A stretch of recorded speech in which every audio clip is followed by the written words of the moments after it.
All right, sports fans, how's everybody out there doing? William Martin coming at you one more time here on YouTube with another edition of the 300 Pounds of Sports Knowledge Podcast. If, and that is a big if the Pac 12 is able to exist after this college football season, we know that the league will never be the same as 10 of the 12 members are set to depart following this academic year. But through the early stages of this college football season, we've seen success on the gridiron from the Conference of Champions as all 12 teams from the league are undefeated through the first full weekend of this college football season. Yes, you expect the big boys of the sport to get things started against the Cupcakes. But the Pac 12 has been loading up so far against the Mountain West Conference. Both of USC's wins so far this season have come against the Mountain West as they beat Nevada yesterday and San Jose State the week before. This past Friday, Stanford traveled to Hawaii and got the win, while Washington got a big win at home over Boise State. And I say big win because there's some people, myself included, who have Boise State pegged to win the Mountain West. And then yesterday, Washington State blew out Colorado State, while today we saw San Jose State get roughed up by Oregon State. Now, obviously, the Mountain West is not on the level of the Pac 12, but I bring this up because the Mountain West has reached out to Washington State and Oregon State about potentially joining their league. Now, from a geographical standpoint, it makes sense for Oregon State and Washington State to go to the Mountain West. But like all of these other moves in college football realignment, it comes down to dollars and cents. And it just comes down to where can Oregon State and Washington State get the most money from?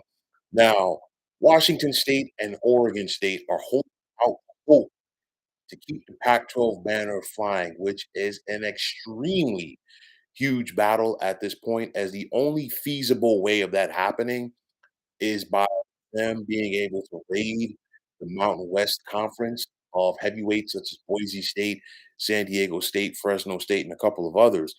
But at the end of the day, are there enough quality schools still left on the board that would make it worth it financially? Now, one thing is for sure, and that is if Oregon State and Washington State want to stay committed to the West Coast, they could come out of this thing smelling like a rose from an athletic standpoint. I say all of this because just like I talked about the other day when the announcement was made about Stanford and Cal going to the ACC, all of the West Coast kids are not going to want to travel to the Big Ten to play for Oregon, Washington, USC, or UCLA. And the same thing can be said about the multi-time zoned Big 12 conferences, Arizona, Arizona State, Utah, and Colorado. While honestly, I am really not that optimistic about the chances of Cal and Stanford in the ACC, as it was a reach at best. Now, I say this because Washington State and Oregon State could potentially fill a void for these kids. And the same can be said for the Mountain West overall, as all of those kids are not going to want to travel cross country to compete, especially in the other non-football sports. But the question is going to be, should Oregon State and Washington State join forces with the Mountain West? It might have to be an if you build it, they will come mentality, but it could work if everybody is all in. And that's the thing. Got to be all in, and everybody has to be on the same page. And I bring this up because you think about the Big East Conference from about a decade ago. Of course, they were a Power Six conference at the time for football. Obviously, that changed when their heart was ripped out when Syracuse and Pitt made the move to the ACC. And of course, before you knew it, they just said, the heck with it all together. We're just going to focus on basketball. That was the roots of the original Big East Conference in 1979 was basketball. And they got back to it. Granted, it's still not what the Big East was in its heyday. But you look at the competitive league, you look at the tough league, and then you also look at a league that has produced several national champions in men's basketball over the last couple of years. Connecticut, most recently, Villanova a couple of times. And we saw Villanova get to the Final Four in 2022. And we also saw Creighton make the Elite Eight this year. So it came down to the fact that the Big East just got back to its roots of basketball, and they were all committed to that. I say that because if Oregon, and this is just for the sake of argument, if Oregon State and Washington State wanted to go to the Mountain West, and if everybody was committed to the West Coast, um, from that league, it could work, in my opinion. They're not going to get the money, obviously, that they would have gotten from a new Pac-12 television deal, but the money could be there. There's still going to be some good money, and you're going to get the kids possibly, and also, winning cures a lot of things. And I'll tell you like this: let's just say, for the sake of argument, Oregon State and Washington State decide to go to the Mountain West. Okay, the Mountain West is now a 14-team league. They're probably not going to be looked at as a power conference. I get it from the football standpoint, but the other thing is this: with the new college football playoff format, the expanded 12 team format, one of the non-power conferences is guaranteed a seat in the playoff.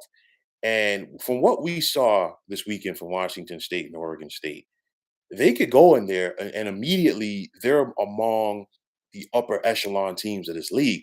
I'm not saying that they're going to cakewalk if that was the case, because you got some quality teams in the Mountain West. You got San Diego State. Don't get fooled by what happened with Boise State this weekend in Washington. Washington has the ability to be a college football playoff team this year, and Boise, with that being said, still has the potential to win the Mountain West. You also look at Wyoming, who beat Texas Tech at home this week. As just some of the top teams there. Fresno State went on the road and beat Purdue. And they're going to be a very formidable team in this league, as is Air Force. But with that said, if you're able to go out there and win this league, you get to the playoff. That's money for your conference, but it's also money for your school. And the other thing is this, an Oregon State or a Washington State, they could go out there and subsidize some of that money that they would lose from the TV deals with the Pac-12. Go out there, and play some of the big boys in your non-conference schedule to kind of like, offset some of it. Not all of it, but some of it. You got to get creative, if you will, to try to find ways to go out there and get it done. Also, like I said the other day, the Mountain West has three teams, three schools in the state of California: San Diego State, Fresno State, and San Jose State. They could benefit from this, possibly, because maybe some of those kids, like I said, don't want to be traveling back and forth across the country to play. But what we saw this weekend from Wazoo and Oregon State, as they had their way with the Mountain West, they, like I said, they could immediately be among the top echelon teams in that league. It's one of those where it might be a step back for Washington State and Oregon State theoretically, because the Pac-12 has always looked at the Mountain West, Western Athletic Conference before it, you know, with like, oh yeah, you know what, you're our little brother. And obviously those things have to change, and those things were changing, because remember, if the Pac-12 had expanded, if like after USC and UCLA left and it looked like everybody was on the same page, San Diego State was clearly on their radar before things fell through. Also, there's a possibility, could Washington State and Oregon State just opt to become football independents? I'm not sure.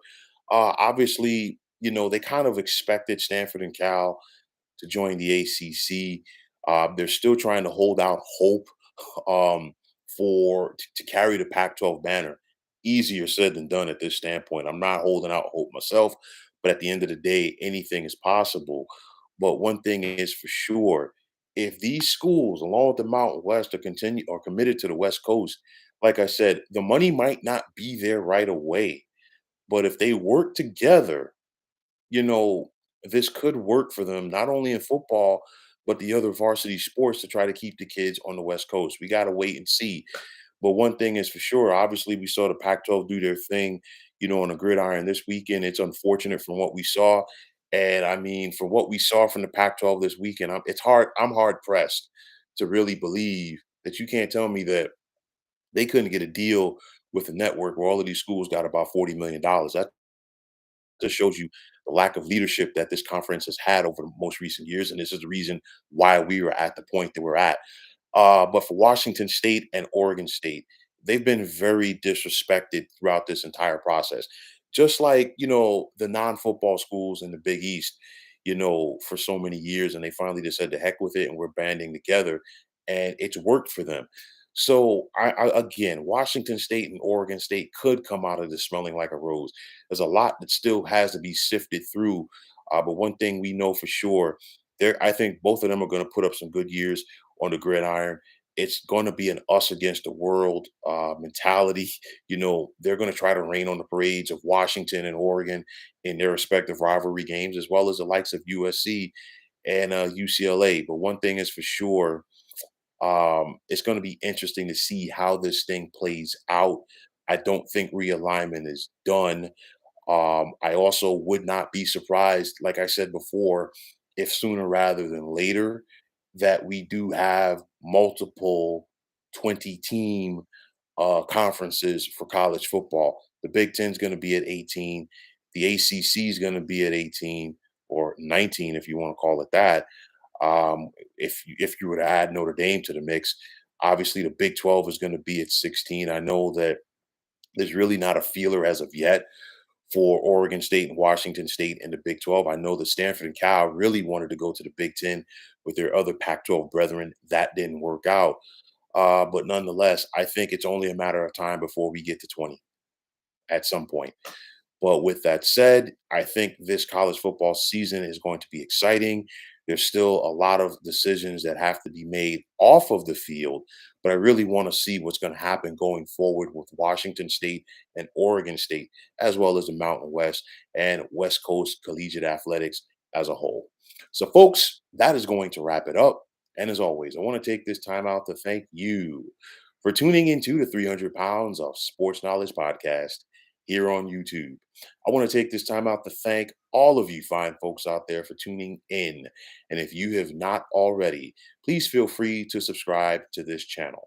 Now, if you're on the X, formerly known as Twitter, please feel free to follow me at 300 Pounds of Sports. And like I always say, if you follow me, it will be my pleasure to follow you right back. There's also the sports discussion group on Facebook at the Sports Depot 365. Now you can check it out.